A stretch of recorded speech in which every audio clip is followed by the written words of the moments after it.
I never thought I'd be standing in a museum curator's office at 72 years old, holding a velvet box that contained more than just jewelry. It held my entire history, my mother's voice, my grandmother's gentle hands, and the weight of being told none of it mattered. When my daughter-in-law laughed at my heirloom necklace and called it costume jewelry in front of the whole family, something inside me cracked. Not with anger, but with a quiet, aching disappointment that settled deep in my chest. I smiled at her. I didn't argue. I didn't defend myself. I just nodded and excused myself from the dinner table, clutching that velvet box like it was the only thing keeping me tethered to who I used to be. But what she didn't know, what none of them knew, was that I had already scheduled an appraisal. And when I walked back into that house 3 days later with a museum authentication letter in my hand, the look on her face told me everything I needed to know about pride, assumptions, and the cost of underestimating someone just because they're old. My name is Eleanor.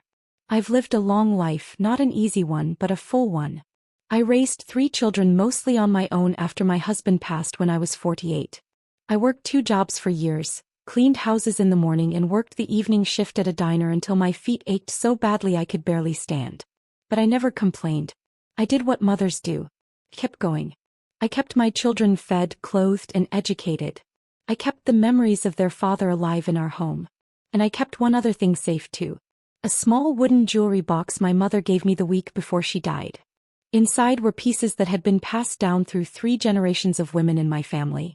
A garnet necklace from my great-grandmother. A cameo brooch my grandmother wore on her wedding day. A pair of sapphire earrings my mother received on her 16th birthday. And a heavy silver bracelet engraved with our family name, worn smooth by time and touch. I never wore them often. They weren't the kind of jewelry you wear to the grocery store or to church. They were special. Sacred even. I kept them wrapped in soft cloth, tucked away in that box, only bringing them out on the most meaningful occasions. When my daughter got married, I let her wear the cameo brooch pinned to her bouquet. When my youngest son graduated college, I showed him the bracelet and told him the story of the women who wore it before me. Those pieces weren't just metal and stones. They were memory. They were love passed down. They were proof that we came from somewhere, that we mattered. But as I got older, my children grew busy. They moved to different cities, started their own lives, built their own families. I understood.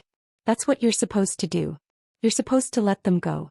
My eldest son, Michael, stayed closest. He lived just 30 minutes away with his wife, Vanessa, and their 2 children. I saw them often. Too often maybe. Or maybe not enough, depending on how you looked at it. Vanessa was polite at first. She smiled when I visited. She thanked me for the gifts I brought the grandchildren. But over time I began to notice a shift. A coolness. She would glance at her watch when I talked too long. She would cut me off mid-sentence to answer her phone. She stopped asking me to stay for dinner. And when I did stay, she would make comments. Little ones. The kind that sting but don't leave a visible mark. She once told me my perfume was too strong. Another time she said my stories about the past were boring the kids. She suggested I get a hearing aid because I asked her to repeat herself twice. I laughed it off. I told myself she was just stressed. Young mothers are always stressed. I didn't want to cause trouble. I didn't want Michael to feel caught in the middle. So I stayed quiet. I smiled. I shortened my visits. I stopped wearing perfume when I went to their house. I stopped telling stories unless someone asked. And no one asked anymore. Then came the dinner. It was Michael's birthday. Vanessa had insisted on hosting and I was invited, of course. I brought a homemade chocolate cake, his favorite since he was 6 years old. I also brought the jewelry box. Not because I planned to make a scene or prove anything. I brought it because Michael had asked me weeks earlier if he could see some of the family heirlooms. He wanted to tell his children about where they came from. He wanted them to understand their heritage. I thought it was a beautiful idea. I was so proud of him for asking. Dinner was fine at first. The kids were loud and happy, running around the living room while the adults sat at the table. Vanessa had made roast chicken and potatoes.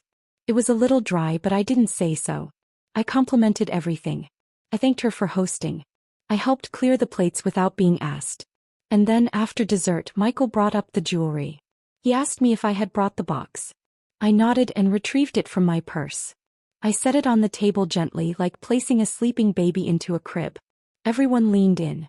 Michael's eyes were bright with curiosity. The kids climbed onto chairs to see. Even Vanessa looked interested, though her expression was unreadable. I opened the box slowly. I lifted out the garnet necklace first, letting the deep red stones catch the light. I explained that it had belonged to my great-grandmother, a woman who crossed the Atlantic with nothing but a suitcase and a promise of a better life. I held up the cameo brooch next, tracing my finger along the carved profile. I told them about my grandmother's wedding, how she wore this brooch and cried so hard with happiness that my grandfather had to dab her face with his handkerchief all through the ceremony. I showed them the sapphire earrings and described my mother's face when her father gave them to her, how she wore them on every important day of her life until the day she died. And finally, I held up the bracelet heavy and cool in my palm, and told them it had been worn by every woman in our family since 1863. Michael was quiet.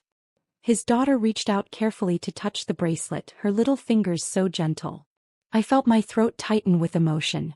This was what I wanted. This moment. This connection. But then Vanessa laughed. It wasn't a kind laugh. It was sharp, almost cruel. She picked up the garnet necklace, holding it up to the light like she was inspecting a piece of trash she found on the sidewalk. She turned to Michael and said, "Honey, you know these aren't real, right?" Her voice was loud enough for everyone to hear. Michael frowned. He asked her what she meant. She shrugged and said, "I mean, come on. Look at the setting. Look at the stones. This is costume jewelry. Probably not even worth $50. I felt my face go hot. Not with anger but with shame. With embarrassment. My hands started to shake. I reached for the necklace but she held it higher, turning it over in her fingers like she was an expert. She said, "Eleanor, I don't mean to be rude but you've been holding on to these thinking they're valuable and they're just not. It's sweet that they have sentimental value, but let's not pretend they're worth anything." She set the necklace down on the table with a soft clink, dismissive and final. Michael looked uncomfortable. He mumbled something about how it didn't matter how the value was in the history. But Vanessa cut him off. She said, "I'm just being honest. He should know. I'd hate for her to try to insure these or something and get laughed at." The room went silent. The kids stopped moving. I could feel everyone's eyes on me. I wanted to cry. I wanted to scream. I wanted to grab my box and run out of that house and never come back. But I didn't.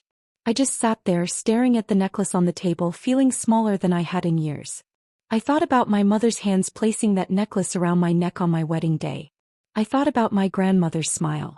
I thought about all the women who came before me who survived wars and poverty and heartbreak, who held on to these pieces because they were all they had. And this woman, this stranger who married my son, had just reduced all of it to nothing. I didn't argue. I didn't defend them. I just carefully placed each piece back into the box, my hands trembling so badly I almost dropped the brooch. I closed the lid. I stood up. I thanked Vanessa for dinner. I kissed Michael on the cheek. I hugged the kids. And I left. I drove home in silence, gripping the steering wheel so tightly my knuckles turned white. I didn't cry until I got inside my house, until I was alone in my kitchen with the jewelry box sitting on the counter in front of me.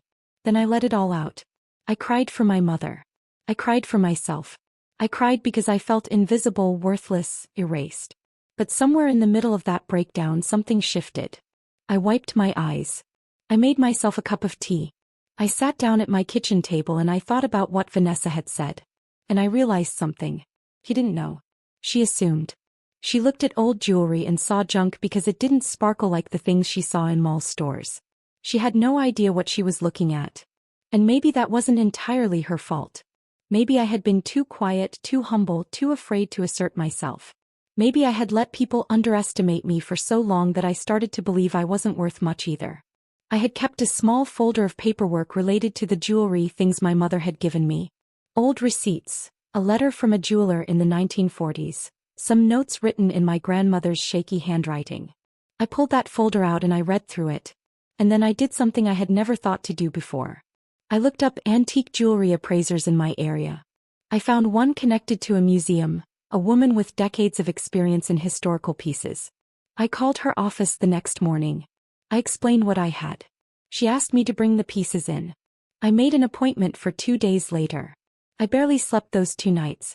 I kept replaying Vanessa's words in my head. I kept imagining walking into that appraiser's office and being told she was right, that I had been holding on to worthless trinkets my whole life, that my mother and grandmother had been fooled too. I imagined the humiliation. But I also imagined the alternative. I imagined being told these pieces were real, were valuable, were important. And I wasn't sure which outcome scared me more. The day of the appointment, I dressed carefully.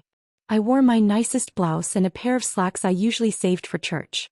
I drove to the museum with the jewelry box on the passenger seat, wrapped in a towel so it wouldn't slide around. The appraiser's office was small and cluttered, filled with books and magnifying lamps and trays of tiny tools. The woman who greeted me was older than I expected, probably close to my age, with silver hair pulled back in a bun and glasses that made her eyes look enormous. Her name was Dr. Pritchard. She shook my hand gently and invited me to sit. I set the box on her desk. She asked me to tell her about the pieces, so I did. I told her everything I knew, every story, every name, every date I could remember. She listened without interrupting, nodding occasionally, jotting down notes. Then she asked if she could examine the pieces. I nodded. She put on a pair of gloves, the kind you see in movies, thin and white. She lifted the garnet necklace first. She held it under a bright light, turning it slowly, using a small magnifying glass to study the stones and the setting. She was quiet for a long time. Too long. I started to feel sick. Finally, she set the necklace down and looked at me. She said, "Mrs. Eleanor, do you have any idea what you have here?" I shook my head. I told her I didn't, that I just knew they were old. She smiled, a warm, genuine smile that made my chest ache with relief. She said, "These are not costume jewelry. These are authentic Victorian-era pieces. The garnets in this necklace are Bohemian pie rope garnets, very high quality. The setting is rose gold, hand-forged. This necklace alone is worth several $1,000s, possibly more depending on the market." I couldn't breathe. I just stared at her. She continued. She picked up the cameo brooch and explained that it was carved from shell, likely Italian, dating back to the 1880s. She said the craftsmanship was extraordinary, that pieces like this were rare and highly sought after by collectors. She examined the sapphire earrings and told me the stones were natural, not lab-created, which significantly increased their value. She studied the bracelet and pointed out hallmarks I had never noticed, tiny stamps that indicated it was made by a reputable silversmith in the mid-1800s. She said the engraving added historical value, that pieces with family provenance were especially meaningful. By the time she finished, I was crying again. But this time they were different tears. She printed out a preliminary appraisal report and handed it to me. She said she would need more time to complete a full authentication and valuation, but based on her initial examination, the entire collection was worth at least $15,000, potentially much more if sold at auction or to a specialty collector. She also said the museum would be very interested in displaying some of the pieces as part of their upcoming exhibit on immigrant family heirlooms. She asked if I would consider loaning them. I said yes without thinking. I didn't care about the money.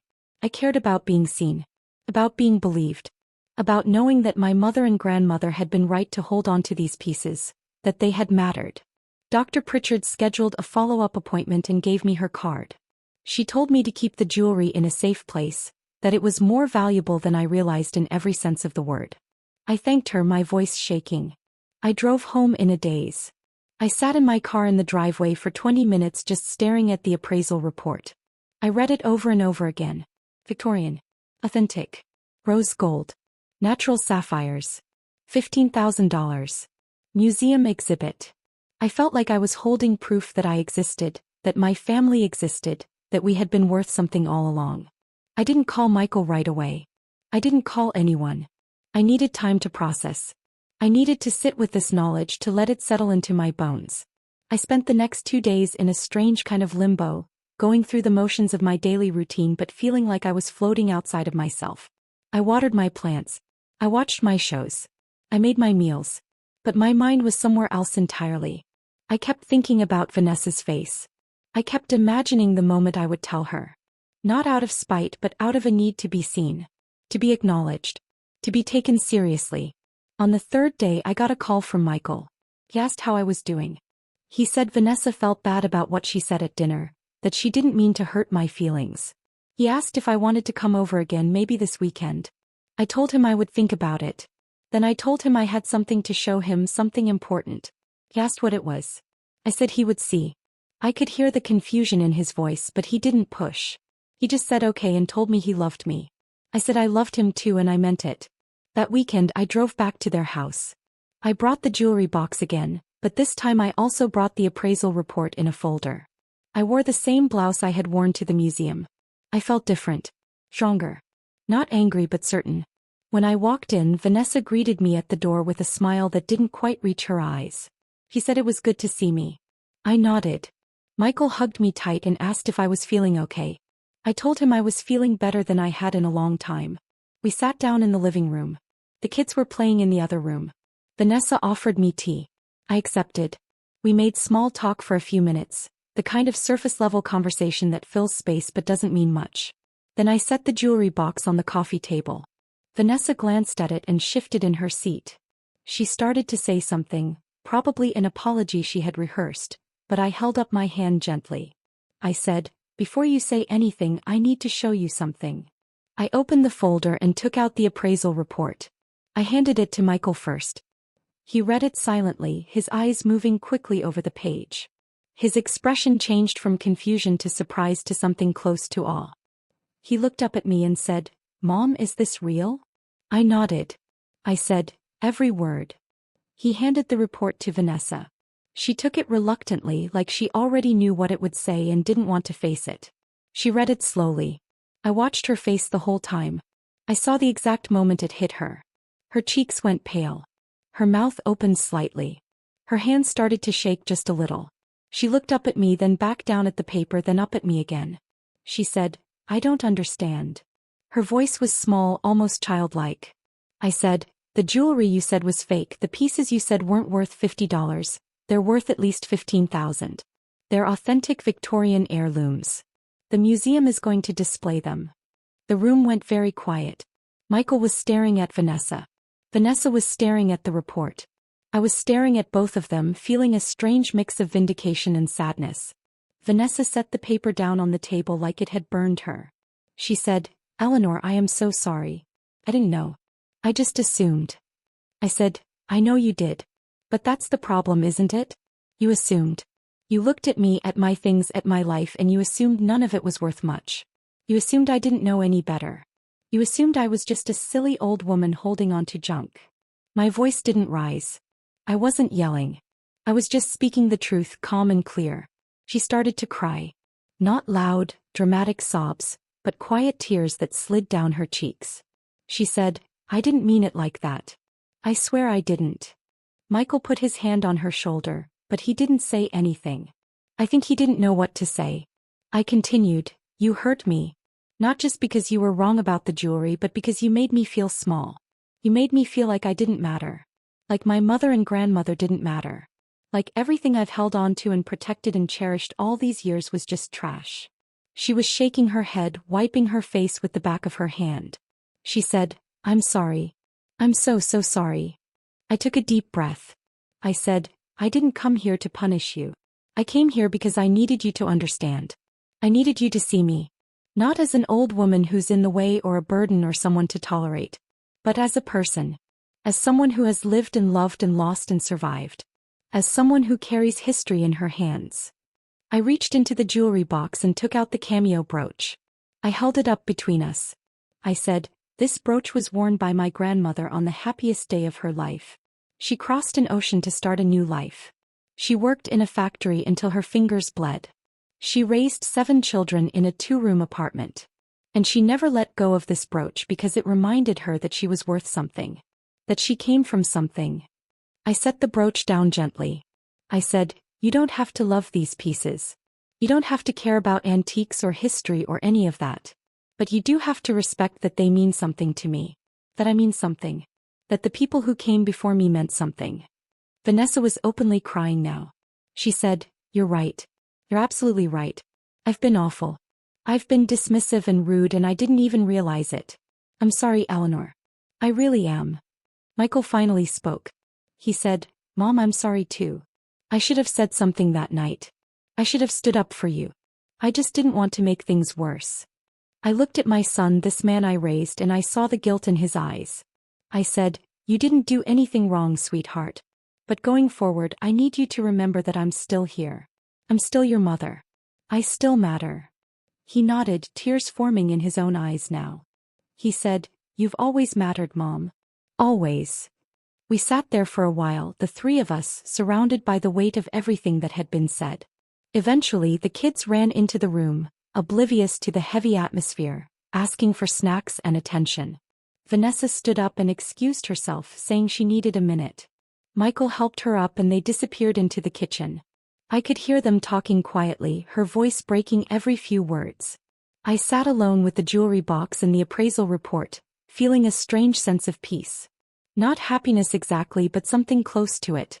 Resolution maybe. Closure. When they came back, Vanessa's eyes were red but her face looked softer. She sat down next to me, closer than she usually did. She said, "Can you tell me more about them? About the women who wore these?" I looked at her, surprised. She said, "I want to know. I want to understand. I should have asked before." So I did. I told her everything. I told her about my great-grandmother who survived a shipwreck on her way to America. I told her about my grandmother's wedding, about the flowers she carried and the song they danced to. I told her about my mother's 16th birthday, how my grandfather saved for months to buy those sapphire earrings, how she cried when she opened the box.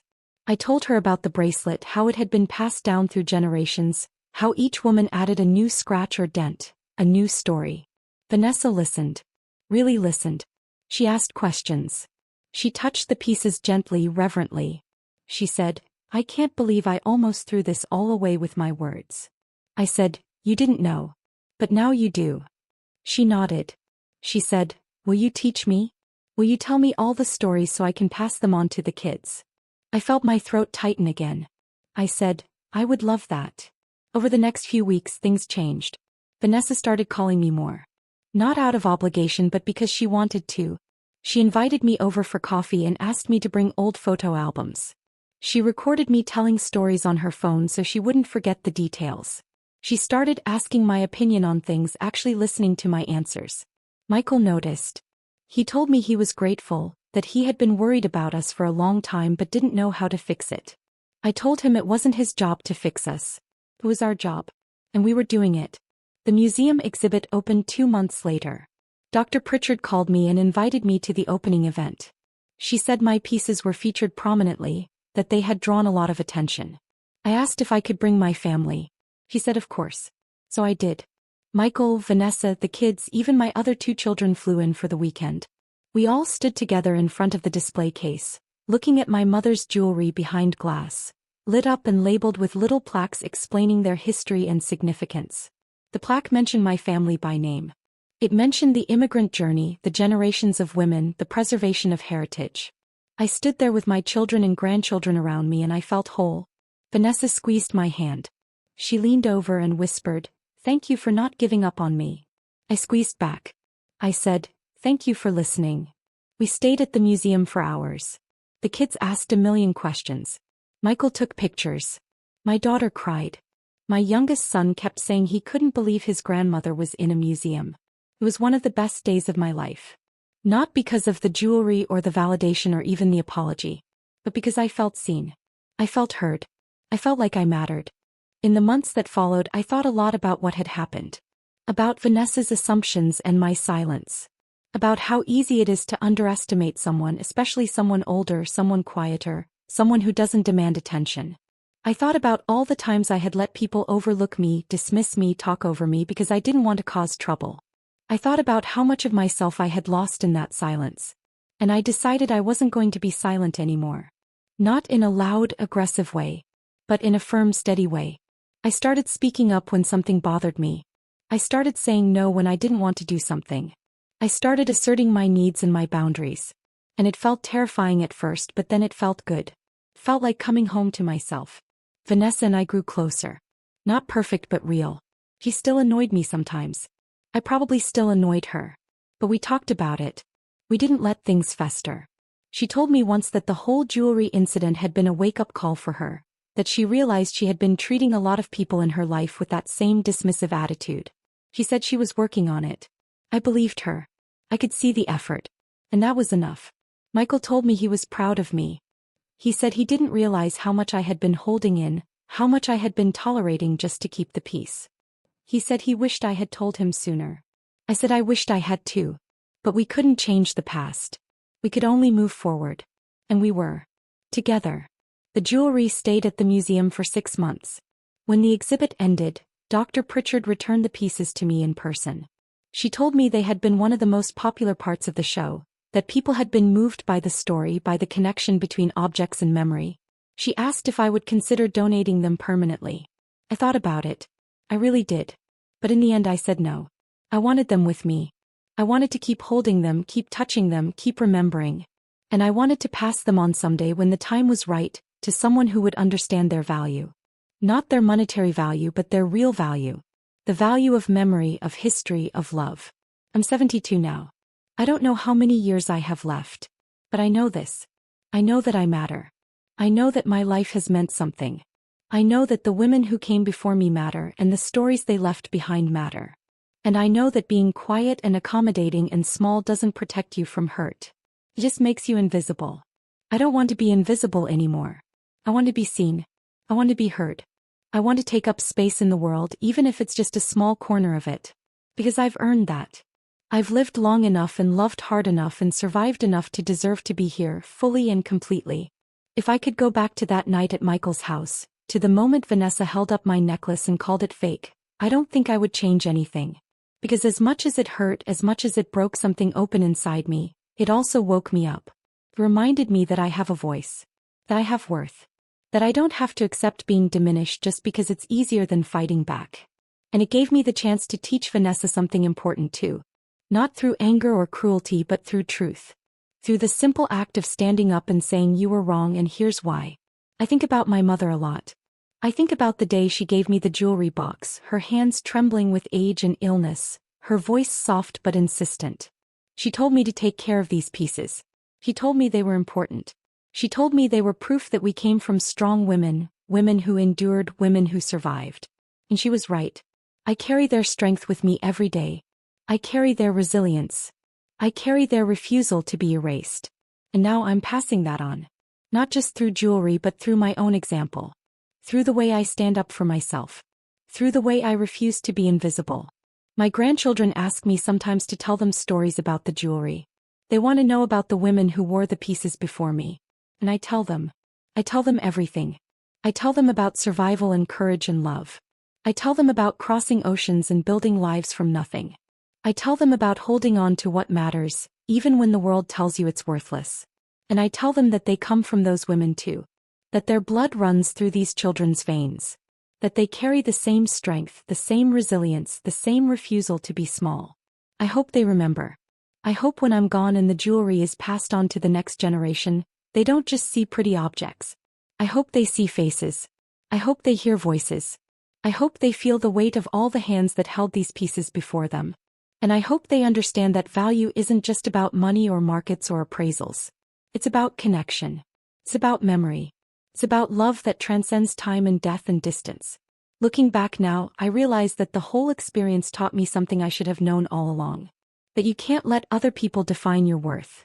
That you can't wait for permission to take up space. That you have to believe in yourself even when no one else does. Especially when no one else does.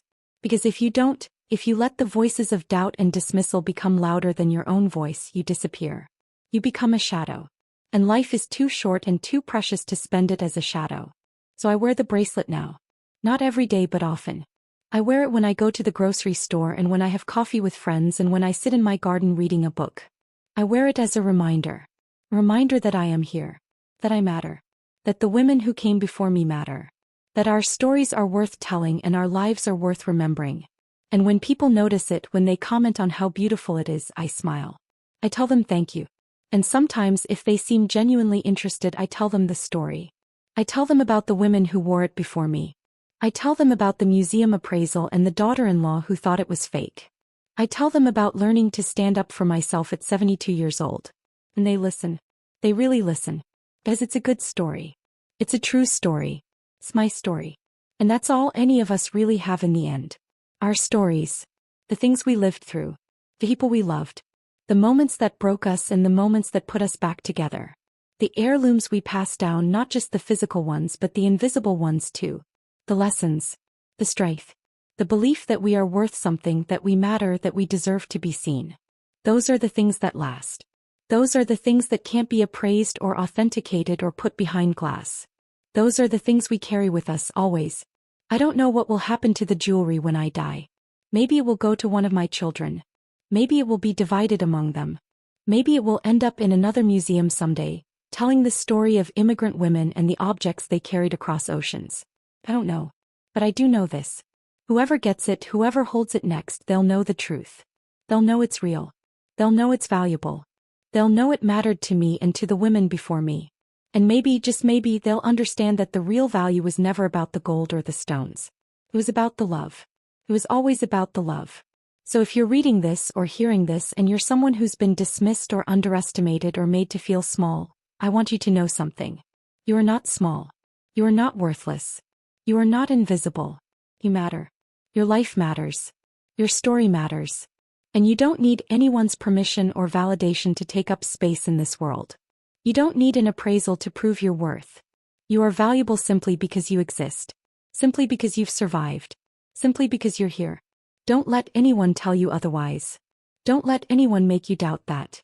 And if they do, if they look at you and see nothing, if they dismiss you and diminish you, don't stay silent. Don't shrink. Stand up.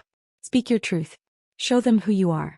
Not with anger or bitterness, but with calm, quiet strength. With dignity. With the knowledge that you know yourself better than they ever will. It's taken me 72 years to learn that lesson. 72 years to find my voice. 72 years to stop apologizing for taking up space. I wish I had learned it sooner. I wish I had stood up for myself decades ago. But I didn't. And that's okay. Because I'm standing now. I'm here. I'm visible. I'm heard. And I'm not going anywhere. The jewelry sits in its box on my dresser. I open it sometimes just to look at the pieces, to touch them, to remember. I think about my great-grandmother holding the garnet necklace on a ship crossing the Atlantic, wondering what her new life would look like. I think about my grandmother pinning the cameo brooch to her dress on her wedding day, her hands shaking with nerves and joy. I think about my mother putting on the sapphire earrings for every important moment of her life, drawing strength from the simple act of wearing them. I think about all of them. And I think about me. About how I almost let someone take that away. How I almost let someone convince me it was all worthless. But I didn't. I stood up. I got the appraisal. I proved the truth. Not just about the jewelry, but about myself. And now, every time I look at those pieces, I don't just see objects. I see faces. I see lives. I see love that refused to die. I see women who endured things I can't even imagine, who carried these small treasures across oceans and through wars and into new worlds. I see their strength in every scratch and dent. I see their hope in every carefully preserved piece. And I see myself too. I see the woman I've become. The woman who finally learned to stand up. The woman who finally learned that she matters. That's what I want to leave behind when I'm gone. Not just jewelry, but that knowledge. That certainty. That unshakable belief that we all matter, every single one of us, regardless of age or status or how much noise we make in the world. We matter. Our lives matter. Our stories matter. And no one has the right to make us feel otherwise. I visit Michael and Vanessa's house regularly now. Not out of obligation, but because I want to, because I enjoy it. Because I feel welcome there in a way I didn't before. Vanessa and I have coffee together sometimes, just the two of us, and we talk. Really talk. Not surface conversations about the weather or what's on television, but real conversations about life and regrets and fears and hopes.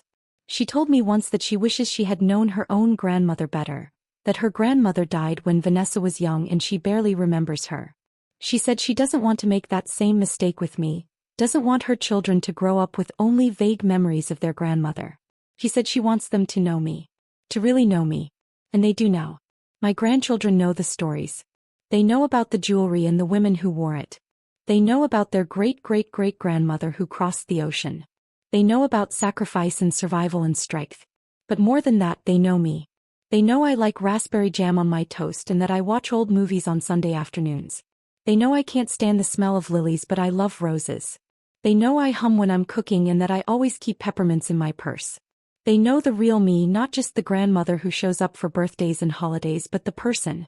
The woman with a history and preferences and opinions and feelings. That's what I wanted all along.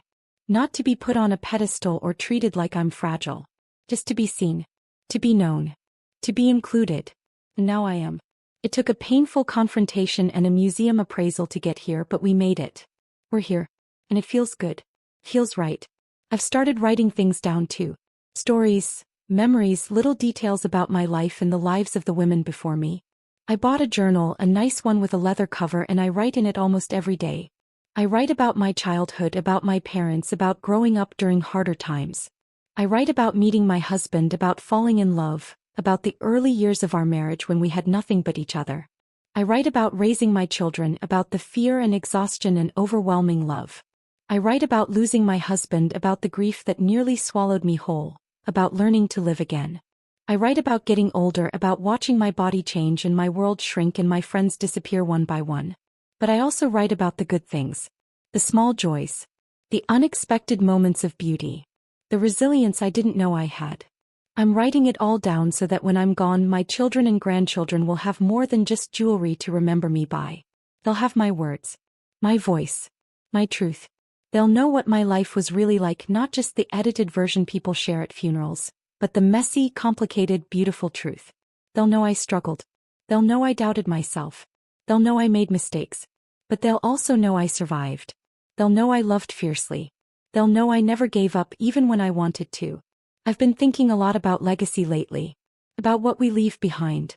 Most people think legacy is about big accomplishments, about fame or wealth or achievements that get remembered for generations.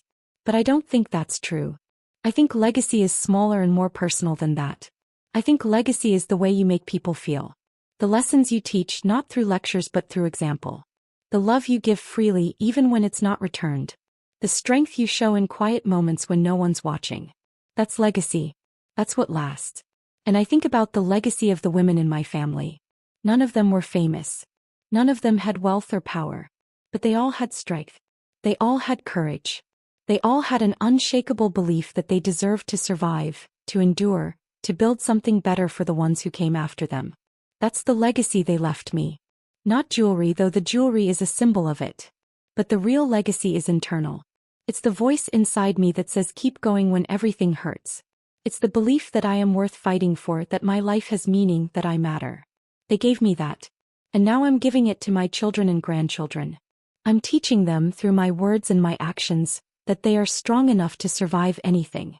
That they are worthy of love and respect. That they should never, ever let anyone make them feel small. Vanessa called me last week and asked if I would be willing to sit down with her and a video camera. She wants to record me telling the family stories, all of them, so they're preserved forever. She said she's been researching how to do oral histories properly, that she wants to make sure we capture everything. I said yes immediately. We scheduled it for next month. She's setting up a nice space in their house with good lighting and a comfortable chair. She's preparing questions to ask me, things that will help me remember details I might otherwise forget. He's taking it seriously. She's making an effort. And that means everything to me.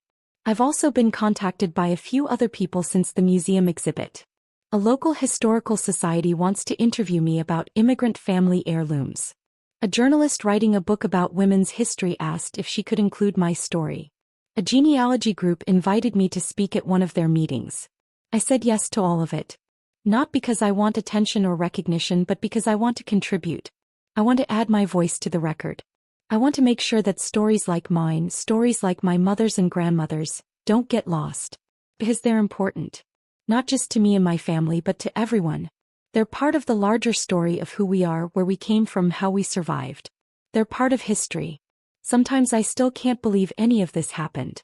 I still can't believe that a single moment of humiliation at a dinner table led to all of this. To healing. To connection. To a renewed sense of purpose. Life is strange that way.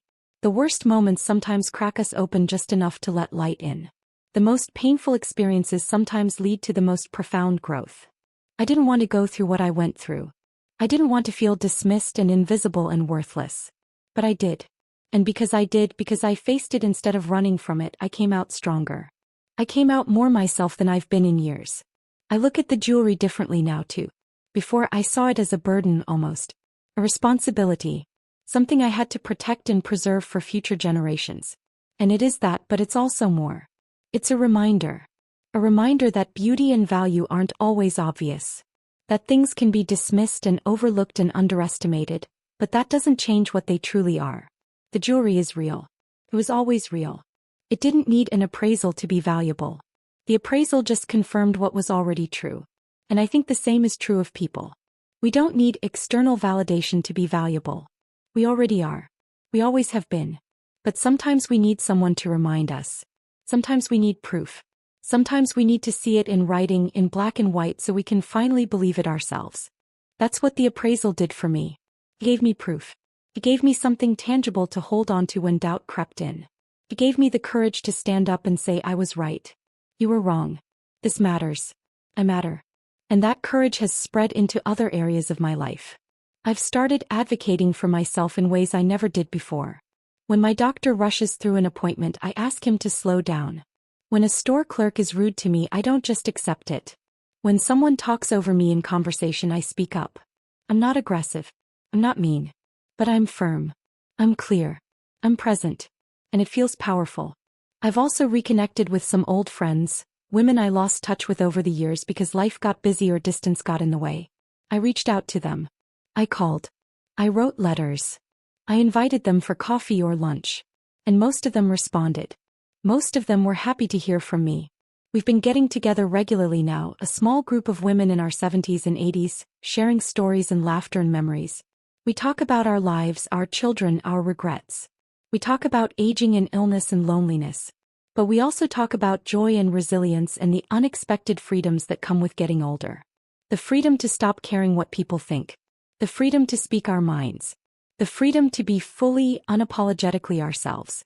One of my friends, a woman named Margaret who I've known since we were in our 20s, told me she was proud of me. She said she heard about the museum exhibit, about the appraisal, about standing up to my daughter-in-law. She said she wished she had my courage. I told her she did. I told her courage isn't about never being afraid. It's about being afraid and doing it anyway. It's about being hurt and still showing up. It's about being knocked down and getting back up even when your knees are shaking. We all have that courage inside us. We just have to choose to use it. I think about Vanessa sometimes and how much she's changed. Or maybe she hasn't changed. Maybe she was always capable of kindness and empathy and growth. Maybe she just needed a wake-up call. Maybe we all do from time to time. Maybe we all get comfortable in our assumptions, in our patterns, in the way we see the world. And maybe it takes something jarring, something uncomfortable to shake us out of that comfort. I don't know. I'm not a philosopher. I'm just an old woman who's lived a long time and learned a few things along the way. But one thing I know for certain is that people can surprise you. They can disappoint you, yes. They can hurt you. But they can also rise to the occasion. They can learn. They can grow. They can become better versions of themselves if they're willing to do the work. Vanessa did that work. She didn't have to. She could have doubled down on her initial reaction, could have gotten defensive, could have made excuses. But she didn't. She listened. She reflected. She apologized. And then she changed her behavior. That's all any of us can do. That's all any of us can ask of each other. I'm not angry anymore. I was for a while in those first few days after the dinner. I was hurt and humiliated and furious. But that anger faded. It turned into something else. Sadness at first. Then determination. And finally peace. I'm at peace with what happened. I'm at peace with Vanessa. I'm at peace with myself. Because at the end of the day, that's what matters most. Not whether other people understand you or value you or treat you the way you deserve. But whether you understand yourself. Whether you value yourself. Whether you treat yourself with the kindness and respect you deserve. That's the real lesson here. Not that you should get your jewelry appraised or that you should prove people wrong when they underestimate you. But that you should never underestimate yourself. You should never accept being made to feel small. You should never let someone else's ignorance or assumptions or carelessness define your worth. You are who you are, independent of what anyone else thinks. You are valuable because you exist, because you've survived, because you carry within you the accumulated wisdom and strength of everyone who came before you. You don't need proof of that. But if you ever doubt it, if you ever forget, then find your proof. Do what you need to do to remember who you are. For me, that proof was a piece of paper from a museum appraiser. For you, it might be something else. It might be a conversation with someone who truly sees you. It might be an accomplishment you've been too scared to pursue. It might be a boundary you've been too afraid to set. Whatever it is, do it. Find it. Claim it. Because you deserve to know, really know that you matter. I'm 72 years old.